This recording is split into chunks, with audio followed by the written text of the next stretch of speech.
Una vez más, la presidenta de la República en su tribuna mañanera acusó a TV Azteca de encabezar una campaña de desprestigio hacia ella y hacia su gobierno. No pasa nada que hablen todo el día mal de la presidenta en TV Azteca, cada vez lo ven menos. La verdad, está perdiendo rating así, pero... Y desde aquí le respondemos. Se calienta la mañanera en Palacio Nacional. Nuevamente Ricardo Salinas Pliego arremete contra la presidenta de México. A través de la televisora TV Azteca, está tratando de engañar al pueblo de México con reportajes llenos de mentira, usando a sus reporteros y conductores de noticias en modo sincronizado para atacar los logros del gobierno federal.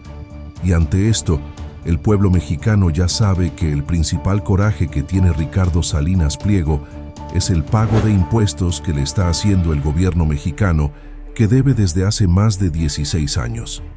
Ante este tenor, la presidenta de México hizo un llamado enérgico de evitar mirar los canales de Tele Azteca, ya que últimamente el dueño está sometiendo a sus conductores para que digan lo que él quiere. Y sin miedo alguno, veamos cómo le contesta la presidenta Claudia Sheinbaum a Ricardo Salinas Pliego.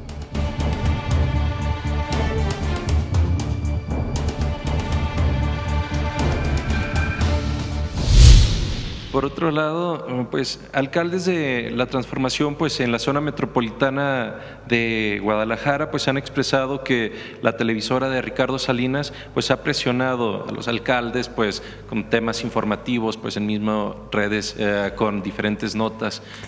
Qué bueno que menciones este tema, no por lo de los alcaldes, pero toda mi solidaridad a Sabina, a Vanessa, incluso a Denise Dresser, que miren que no coincidimos en casi nada, pero no se puede llamar a una mujer de la manera en que esta persona se dirige.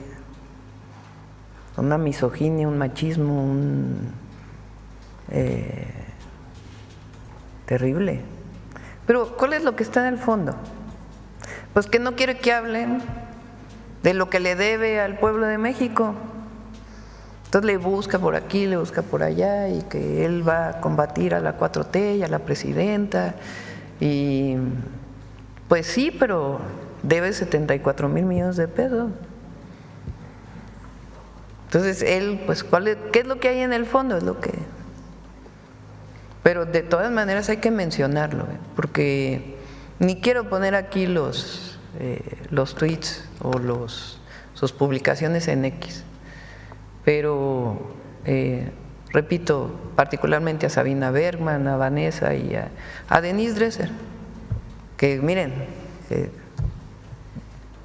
hay muchas cosas en las que no estamos de acuerdo, pero no puede, o sea, hay que condenar cuando se dirige particularmente a las mujeres, ya lo vivió Citlali también, de esta manera.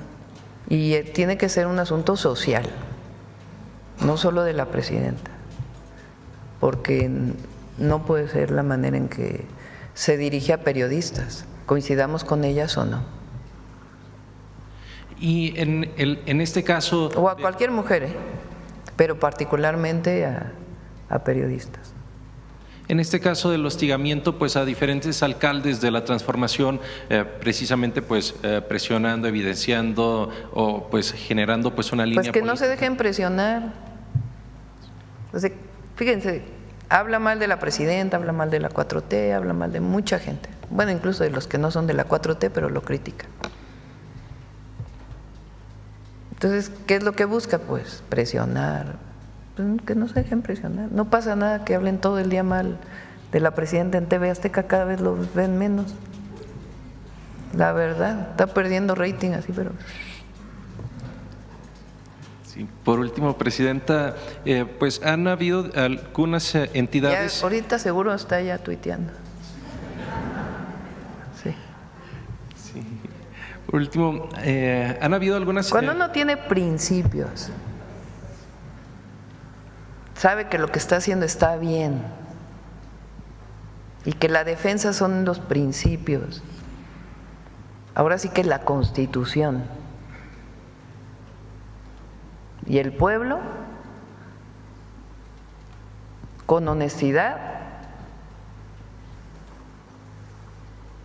la autoridad moral no se compra en la esquina, ni en ninguna tienda. Esa se construye todos los días. No tiene precio. Gracias, presidenta. Además, preguntarle, el empresario Ricardo Salinas Pliego perdió un recurso contra el pago de impuestos sobre la renta, por lo que deberá pagar 3.500 millones de pesos. El tema podría llegar a la Suprema Corte de Justicia de la Nación todavía como un recurso legal. ¿Haría usted un llamado a las ministras y ministros de nuestro país en torno a este tema? Quisiera comentar dos cosas en torno a eso. Lo primero, es inaceptable la manera en que se dirigió a 3 mujeres, que no es la primera vez que lo hace. Como primera mujer presidenta, y creo que este es todo mundo está de acuerdo, independientemente si somos de la 4T o no, de esta forma tan humillante, con tanto estos adjetivos que utilizó, despectivos, discriminatorios, ofensivos, a 3 compañeras periodistas. Eso no se puede aceptar. Y además, como mujer presidenta, me corresponde también salir a la defensa. Entonces, yo creo que aquí hay un consenso generalizado de que puede no estarse de acuerdo en una opinión política o en una política de gobierno, o puede no estarse de acuerdo con lo que dice una periodista o un periodista. Pero estos adjetivos ofensivos, particularmente misóginos y machistas, contra 3 periodistas, no podemos dejarlo pasar. Hay que señalarlo. Y no solo es un asunto de la presidenta, sino de la sociedad.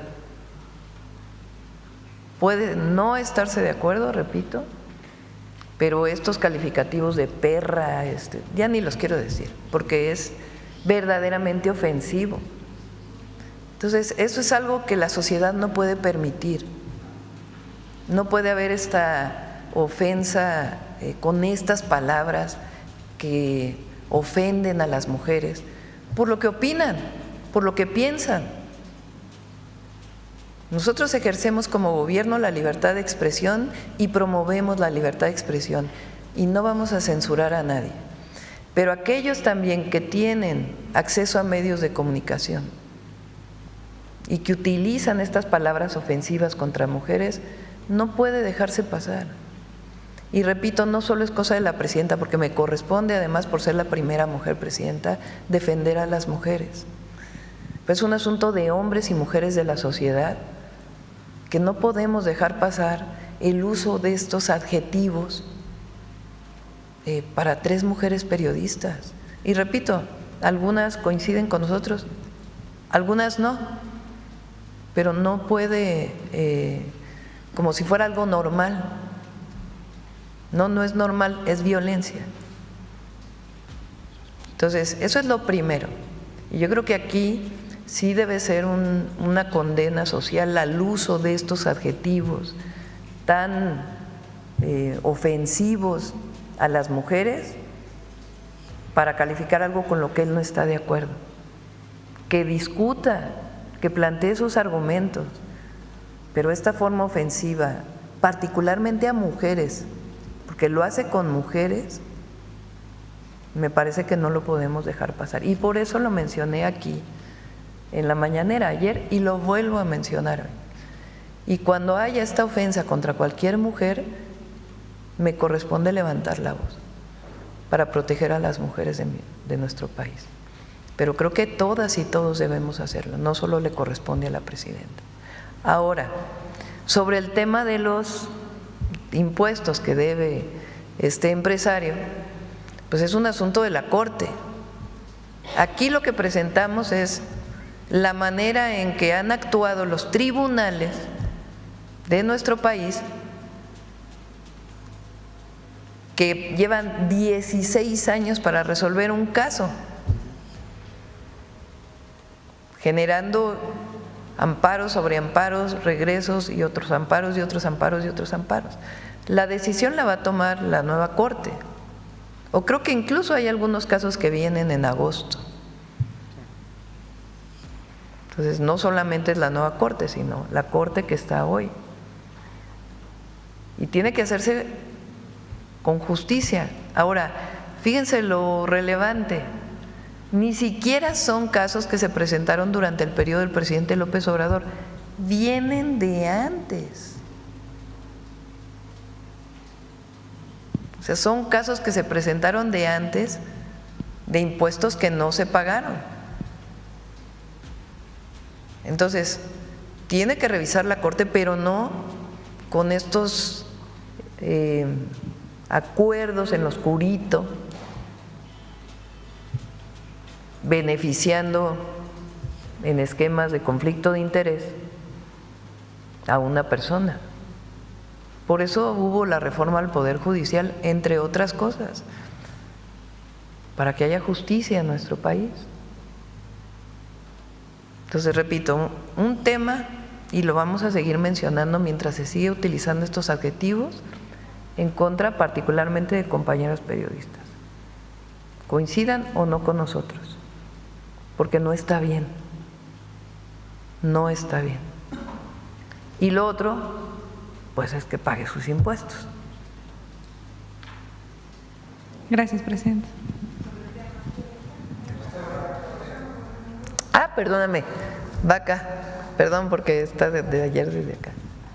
Disculpa. No, está bien, Presidenta, gracias. Buenos días. Mauricio Bautista, de la Jornada de Estado de México y la Jornada de Hidalgo. Sobre el gusano barrenador, Presidenta, escuchamos ya que se están aplicando protocolos y que aproximadamente en 2 semanas estaría controlado este brote.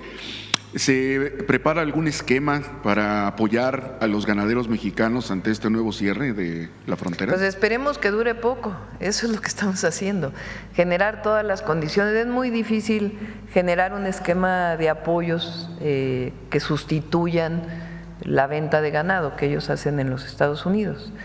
Y creo que lo mejor que podemos hacer es seguir trabajando en coordinación con la Secretaría de Agricultura y mostrarles pues que es una medida exagerada frente a una situación que está bajo control. Entonces, eso es lo que estamos haciendo. Y el secretario, Senacica, todo SADER está en contacto permanente con todas las asociaciones ganaderas. Gracias, Presidenta. En otro tema, Presidenta, la Agencia de Seguridad, Energía y Ambiente ha identificado que más de la mitad de las gasolineras y gaseras del país operan con algún grado de incumplimiento normativo. ¿Qué acciones está tomando su gobierno para facilitar la regularización de estas instalaciones sin que esto afecte la operatividad de ellas?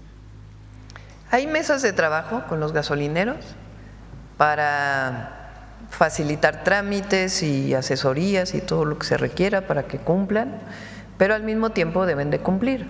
Entonces, hay un trabajo permanente de todas las instituciones para estar revisando las gasolineras. Hay programas que digamos, como mencionó, asesorías. ¿De qué manera se asesora las gasolineras? En mesas de trabajo con la Secretaría de Energía, con ASEA, con Profeco incluso, pero tienen que cumplir con la norma. Y sobre este tema precisamente, Presidente, algunos empresarios consideran que las multas que impone la ASEA son excesivas y que esto puede desincentivar la inversión en este sector. No, hay una cantidad de colas de permisos para gasolineras tremenda. ¿Cómo se puede equilibrar? No hay desincentivación del negocio. ¿Cómo se puede equilibrar? Pero una gasolinera tiene que estar en orden, como cualquier negocio en nuestro país. O sea, y más una instalación de este tipo. Entonces, claro que hay asesoría, todo lo que se requiera para apoyarlos, pero tienen que estar en orden. Pues no hablamos de Estado de Derecho. Eso quiere decir que si tienes un negocio en México, una gasolinera, sea franquicia de Pemex o de otro origen, el combustible que venga importado, pues tienes que estar en orden. Tiene que cumplirse con las características técnicas la gasolina. Y tiene que cumplirse pues con todas las medidas de seguridad y no se puede hacer trampa en la bomba para vender litros que no son litros y debe cumplir con todas las medidas ambientales. y con todas las medidas de protección civil. Entonces, pues es sencillamente sin corrupción, sin abusos, de manera honesta y transparente, pero tienen que cumplir. Entonces, pues cada quien hace su parte, la autoridad hace su parte, el empresario, la empresaria hace su parte, y hay mesas de trabajo para poder atender. Por ejemplo, cuando se planteó el tema voluntario de los 24 pesos la gasolina, hay una mesa de trabajo para bajar trámites, porque lo cierto es que tienen que hacer como 50 trámites cada año y que muchos de ellos no son necesarios. Entonces, pues hay que reducir el número de trámites para que puedan facilitarle el seguir operando las gasolineras, sin poner en riesgo a las personas. Eso también opera para el caso de las gaseras, que también han estado pues solicitando que se ajusten las tarifas. Creo que ya se llegó a un acuerdo, ahí ya hay un acuerdo. Y hay también mesas de trabajo y diálogo permanente. Muy bien, Presidenta. Entonces, ¿sí se puede lograr un equilibrio entre el cumplimiento normativo y la promoción de las inversiones? A ver, es que eso no está en negociación. O sea, el cumplimiento normativo es la ley. Se apoya, se asesora, pero todos tenemos que cumplir con la ley y la norma. Eso, ¿cómo cumplir con la norma va a afectar a los negocios? Pues eso es una regla en todos los países del mundo. Eso se llama Estado de Derecho. Tienes que cumplir con la norma, tienes que cumplir con la ley, y en ese marco pues se siguen promoviendo la inversión. Repito, si hay solicitudes para algo, es para poner gasolineras. Muy bien, Presidenta. Finalmente, ayer nos enteramos del impulso que se le va a dar al sistema ferroviario mexicano, principalmente al de pasajeros, sobre todo en un momento en el que nos enteramos que 129 carrotanques fueron abandonados ahí en Coahuila con combustible de procedencia ilícita. ¿Ya le informaron, Presidenta, cómo llegaron ahí? ¿Qué compañía los arrastró y los abandonó ahí en calidad de cisternas? Se está en todo el proceso de investigación y en su momento se va a informar públicamente de ese caso y otros casos. Está trabajando la Fiscalía y todo lo que pueda apoyar la Secretaría de Seguridad y Protección Ciudadana con sus áreas de inteligencia como coadyuvante del Ministerio Público. ¿Qué empresa exportó de Estados Unidos a México? ¿Qué empresa importó? ¿Por qué los pedimentos no estaban en regla? ¿Por qué decían que era menos combustible del que en realidad era? ¿Y quién lo comercializa aquí? Estado de Derecho. ¿Quieres importar gasolina? ¿Tienes permiso para importar gasolina o diésel o combustible? Tienes que tener tus permisos en regla y tienes que importar en regla. Entonces, ¿a quién pertenecían? ¿Cómo pertenecían? Pues es todo el proceso de investigación que se está siguiendo. Muy bien, muchas gracias, Presidenta. Gracias. En ese y en otros casos. A ver aquí que la compañera, Ana, el compañero. Presidenta, el día de hoy se habla de que la negociación del TEMEC podría iniciar en las próximas semanas. La incertidumbre que ha generado el presidente Donald Trump disminuirá en cuanto se establezcan grupos de trabajo, y cuál será la coordinación con el sector empresarial y cómo se podrán aprovechar las experiencias de las anteriores negociaciones que han habido para tener mejores resultados. Formalmente, así está establecido en la firma del tratado, en septiembre iniciaría las consultas, en septiembre de este año, y sí hay participación de los empresarios a través del Consejo Coordinador Empresarial y de otros mecanismos que ya pues el equipo de trabajo que trabaja sobre este tema pues está en contacto con ellos. Entonces sí van a participar. En efecto, esta situación en donde pues se ha planteado fuera del tratado y con los argumentos de seguridad nacional de subir los aranceles, pues marca una diferencia frente al propio tratado, y por eso tenemos esta mesa de trabajo formal, o que por lo menos ahora es más formal, porque había habido mucha comunicación, que se instala el día de mañana. De acuerdo, Presidenta, muchas gracias. Y por último, aunque ya se ha hablado del tema, ¿de qué manera el gobierno federal está apoyando a los damnificados por las lluvias en Ciudad Juárez, Chihuahua? Sí, estamos apoyando ahora Oaxaca y Guerrero. Todavía no recibimos solicitud de apoyo de Ciudad Juárez y si lo requieren, pues se les apoyaría. Presidenta, muchas gracias. Sí, a ver, vamos hacia atrás. A ver allá atrás. Mundial 2026, hay una iniciativa por parte del gobierno municipal de Pachuca Hidalgo, hizo un convenio con la FIFA y con el Club de Fútbol Pachuca para instalar un base camp durante el Mundial 2026.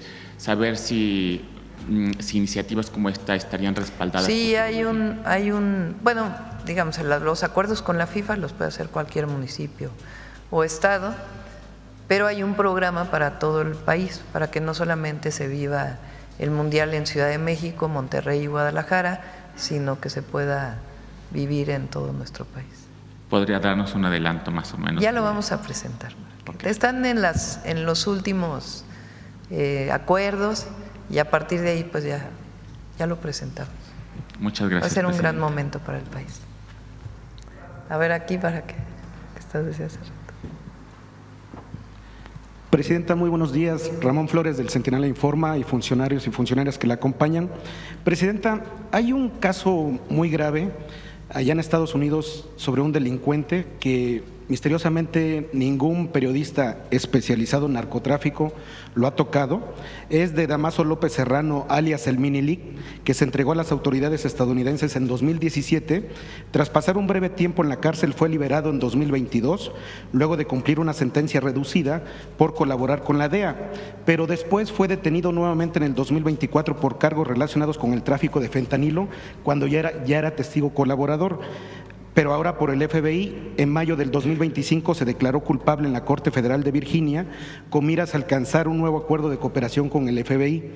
Además, este criminal es el autor intelectual del asesinato del gran periodista Javier Valdés. Presidenta, primero preguntarle, ¿qué información tiene respecto a la extradición de esta persona hacia México? ¿Qué le ha informado el fiscal? Yo creo que lo tiene que contestar el fiscal, ¿no? Esta parte. Si quieren, el día que tengamos gabinete de seguridad lo pueden informar. Ok. Y sobre este mismo tema, Presidenta, con este historial de este criminal que fue detenido 2 veces en Estados Unidos y que hoy está negociando un nuevo acuerdo con el FBI, ¿no es incongruente que Estados Unidos persiga a nuestros hermanos migrantes que trabajan honradamente, pero que a un criminal confeso se le otorgue un segundo acuerdo de inmunidad? Y sobre todo lo que hemos planteado. Se nombra a la delincuencia organizada como terroristas. Tienen una política de no negociar con el terrorismo y después negocian. Entonces lo tienen que explicar el gobierno de los Estados Unidos o las instituciones que pertenecen al Departamento de Justicia o quien tome estas decisiones. Porque en todos los casos hay no solamente órdenes de aprehensión, sino agravios, como el que mencionas. Entonces, pues tiene que haber una política coherente y consistente y es parte también del acuerdo de seguridad. Okay. ¿Usted pediría un informe sobre este segundo acuerdo? Tiene que pedirlo la Fiscalía formalmente. Quien debe pedir estos informes es la Fiscalía General de la República y en esos temas está el fiscal. Okay.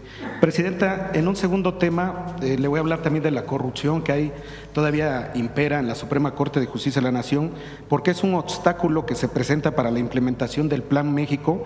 Se trata de prácticas monopólicas en el sector energético que han sido documentadas y denunciadas sin que se haya hecho nada al respecto. Investigaciones en torno al grupo Cinza, propiedad de la familia Isata Fitch, han dejado en evidencia un esquema utilizado frecuentemente por este grupo para desplazar competidores, en el que participan miembros del antiguo Poder Judicial que han actuado de manera parcial. Hay 2 casos documentados que tenemos ahorita en el Centinela Informa con el mismo modus operandi que salieron a la luz recientemente.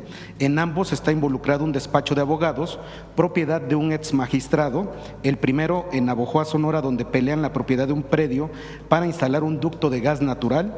Extrañamente, el juez que llevó el caso es de Torreón, Coahuila, y apareció en Navojoa, Sonora.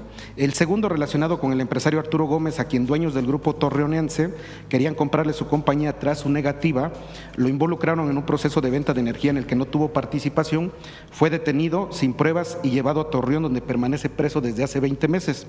Ambos casos tienen varias similitudes: falsificación de pruebas, presentación de testigos únicamente de la parte acusadora y la rápida vinculación a proceso, buscando la prisión preventiva para poner contra la pared a su competidor. Incluso en el segundo caso, aquí va el nombre del juez, el juez José Samuel Borrego Rodríguez ha incumplido con la obligación legal de enviar las constancias y la carpeta solicitadas mediante exhorto. Han transcurrido ya más de 150 días desde el primer exhorto y sin que se haya dado respuesta, lo que confirma la descomposición del sistema de justicia anterior y los abusos orquestados por este grupo y sus abogados. Presidenta, ¿cómo se le puede brindar justicia y certeza jurídica a los empresarios con la nueva ley sin que incurran en los viejos delitos, Presidenta? Pues es una pregunta que es muy buena. Sí, no se nos debe olvidar por qué se planteó la reforma al Poder Judicial. Nepotismo, corrupción, intereses que dominan hoy al Poder Judicial, y que eso va a cambiar a partir del 1 de septiembre, gracias a la decisión del pueblo de México. A algunos no les gusta, se molestan, pero este caso que presentas u otros cientos de casos que se han presentado aquí. Entonces, 1 de septiembre entra la nueva Corte. ¿Y qué le pedimos a la Corte? Que actúe dentro del marco de la ley y que haya justicia en México, y que la justicia no sea para unos y para otros no, y que no dependa del dinero que tienes o el que le das a un juez, sino que se actúe con honestidad y honradez en el marco de nuestras leyes. Gracias, Presidenta. Gracias. Bueno, a ver aquí la compañera atrás, que luego vamos contigo. Gracias. Mara Rivera, de Enfoque Noticias. Yo quisiera preguntarle en materia de empleos, Presidenta. En junio se perdieron un poco más de 46,000 empleos. Se considera como el peor mes desde el 2002 en esta cantidad. En el primer semestre se da cuenta de que se han dejado de crear, o que ha caído la creación de empleos 79%. Yo quisiera preguntarle respecto a los encuentros que ha tenido con el sector empresarial, o qué hacer para reactivar finalmente los empleos, tanto eventuales como permanentes, que han disminuido considerablemente, y que esto puede tocar, digamos, el crecimiento económico. Va a cambiar la tendencia, porque tanto obra pública como obra privada como vivienda va a permitir que crezca el empleo.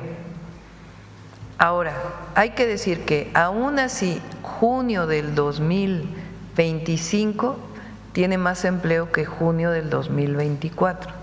Es decir, si lo tomamos año con año, hay creación de empleo mes con mes. Por supuesto que hay la disminución del empleo formal de un mes a otro, en donde una parte pues tiene que ver con la influencia que tuvo particularmente en esos meses las decisiones arancelarias de Estados Unidos, y nosotros tenemos el Plan México que va a funcionar, y este año en particular la tendencia va a cambiar, entre otras cosas, por la construcción. Cualquier país del mundo, cuando tiene alguna situación como estas, de inmediato se activa la construcción. Nosotros lo propusimos desde octubre y se está avanzando. Pues se adquirieron los predios, va avanzando, y son 182,000 viviendas que se van a construir este año. Si tomamos en cuenta que cada vivienda genera 2 empleos, de acuerdo con la propia Cámara de la Industria de la Construcción, en el nivel bajo, porque en el alto se habla de posibles 4 empleos generados por cada vivienda, pues evidentemente esto nos va a ayudar mucho. Y hay que decir que aumentó la exportación en junio. Entonces también se está recuperando pues una parte de la exportación que pudo haberse disminuido por las medidas arancelarias. Pero estamos trabajando en ello.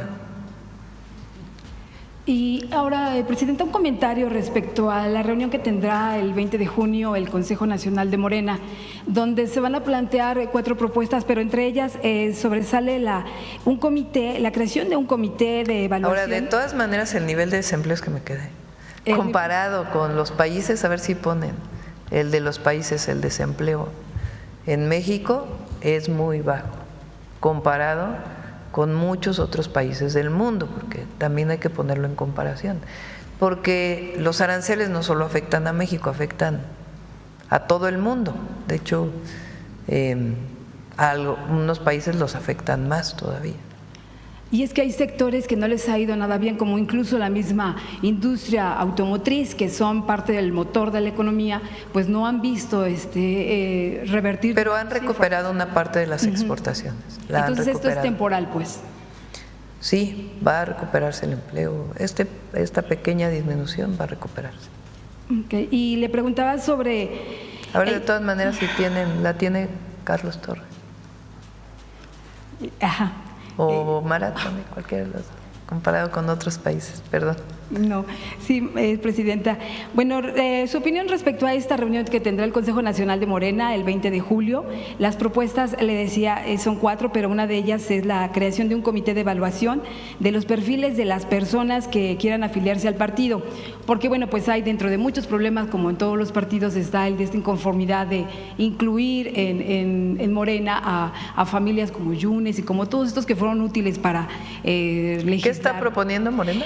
La creación de un comité de evaluación de los perfiles, porque también está bien. Sí, ¿qué esperaría usted de esta nueva reunión nacional de Morena, dado que bueno se está perfilando también la creación revisar, reforzar 71,000 comités para que tiene Morena? No espera nada.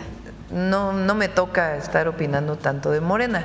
Lo que sí puedo decir es que Luisa María está haciendo un gran papel al frente de Morena y que Morena es el partido, no sé si hay por ahí una encuesta, por ahí salió hace poco una, pues que tiene el apoyo popular y pues hay mucha responsabilidad obviamente de la dirigencia de Morena de mantener ese apoyo popular y de todos los que venimos de Morena y gobernamos, pues hacer siempre un muy buen papel y estar cerca del pueblo para seguir avanzando en la transformación. Y cuidar estos perfiles que finalmente pueden a veces… No sabía que habían propuesto esta comisión, me parece bien.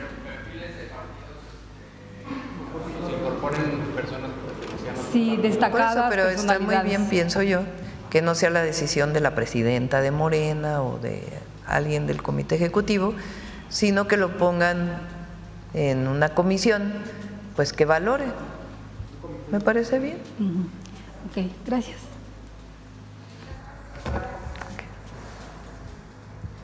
Yo creo que ya cerramos, es la última. Muchas gracias, buenos días, Presidenta. Arturo Pavón del Chapucero y Efecto Colateral. A ver, espérenme, porque luego me quedo con los… ¿Ya tienen el de desempleo de los países? Ahí va.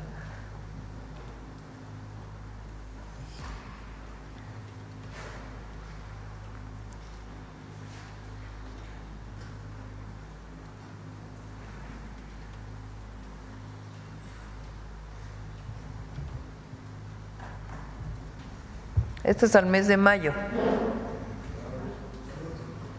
Tasa de desempleo mensual por país. Colombia 9%, Chile 8.9%, Canadá 7%, Australia 6.9%, Italia 6.5%, Alemania 6.3%, Bélgica 6.2%, República Checa 4.2%, Estados Unidos 4.2%, Australia 4.1, México 2.7, Corea del Sur 2.7 y Japón 2.5. Entonces estamos entre los países con menos desempleo, dicho por el INEGI. Adelante. Ya para finalizar, ya el próximo 14 de este mes se va a vencer el convenio comercial sobre el jitomate con Estados Unidos. Sí. ¿Ya hay algo que se pueda hacer? Se ha trabajado mucho con el gobierno de Estados Unidos y las asociaciones de jitomateros de distintos lugares del país, particularmente Sinaloa, han estado también trabajando y se ha estado en contacto. Alrededor del 70%, entre el 70 y el 80% del jitomate que se consume en Estados Unidos viene de México. O sea, no es tan fácil sustituirlo. Primero, por la cantidad, por el volumen. Y segundo, por la calidad. El jitomate, se van a enojar si lo producen en otro lado, pero el jitomate de Sinaloa es difícil de sustituir. Entonces, más allá de las decisiones que tome el gobierno de Estados Unidos, no es tan fácil sustituir, van a tener que seguir importando jitomate. Muchísimas gracias. Sí. Buen día.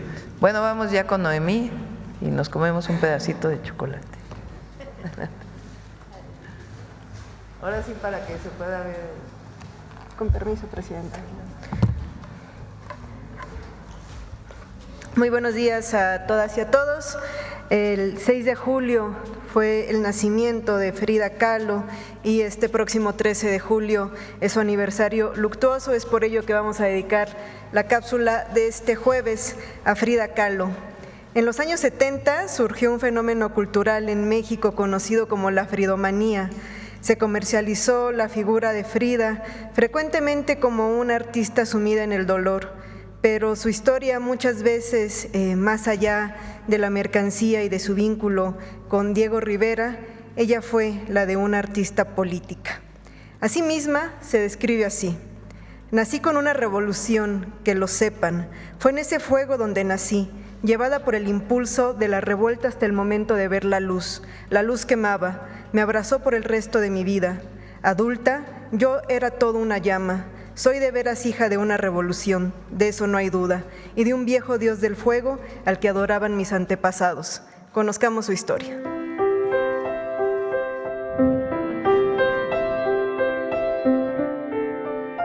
Frida Kahlo nació el 6 de julio de 1907, aunque ella solía afirmar que había nacido en 1910, para reivindicarse como hija de la Revolución Mexicana. A los 14 años ingresó a la Escuela Nacional Preparatoria. De los 2,000 estudiantes matriculados, Frida fue una de las 35 mujeres admitidas. Ahí fue parte de los Cachuchas, un grupo de jóvenes que usaban gorras en rebelión contra el código de vestimenta de la época. Cuando Frida tenía 18 años, sufrió un accidente de tránsito que la marcaría de por vida. Fue el inicio de mucho sufrimiento, pero también el nacimiento de su singular expresión artística en torno al dolor. En la década de 1920, Frida comenzó a simpatizar con el Partido Comunista Mexicano. Conoció al revolucionario cubano Julio Antonio Mella y a la fotógrafa italiana Tina Modotti, más tarde su íntima amiga.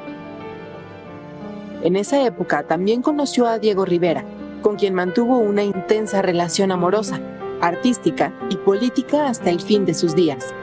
La figura de Frida apareció en varios murales de Rivera en espacios públicos, como la Secretaría de Educación Pública.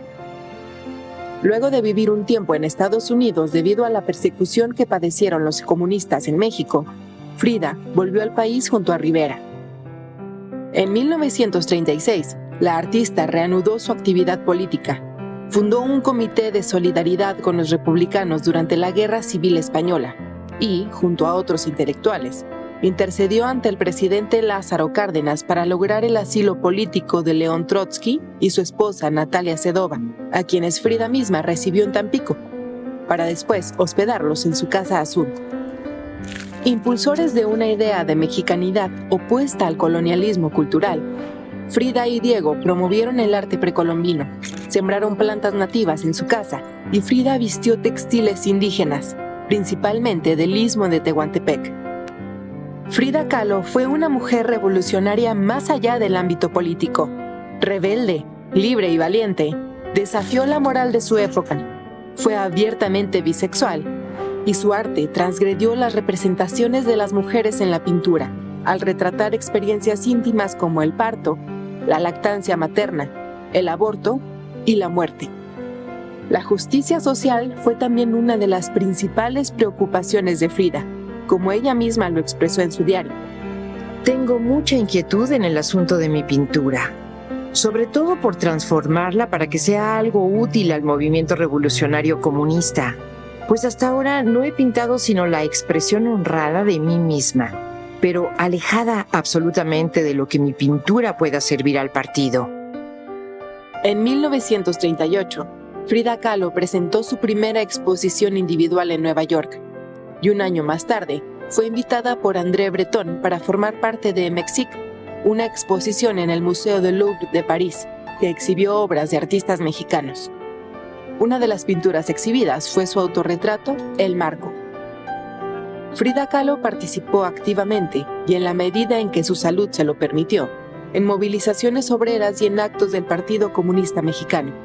Denunció al fascismo y durante la llamada Guerra Fría se sumó a decenas de intelectuales mexicanos que se manifestaron en contra de la guerra y del imperialismo capitalista. Sus convicciones políticas la acompañaron hasta el final de su vida. 11 días antes de su fallecimiento, Frida participó en la protesta contra el golpe de Estado en Guatemala, apoyado por Estados Unidos, que derrocó al presidente Jacobo Arbenz.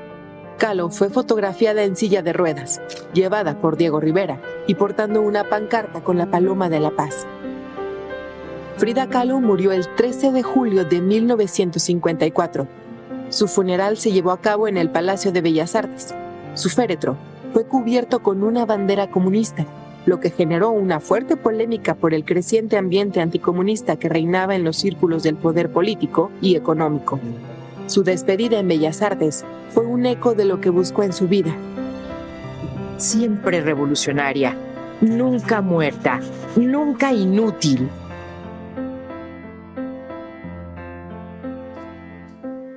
A principios del siglo XX se publicó la teoría del color, en donde se expuso que los colores y las emociones estaban relacionados.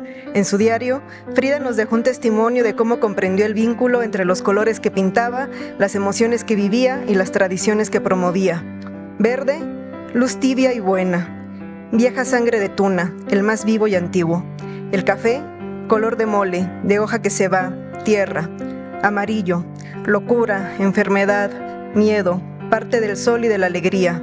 Azul cobalto, electricidad y pureza, amor. Negro, nada es negro, realmente nada. Verde hoja, hojas, tristeza, ciencia.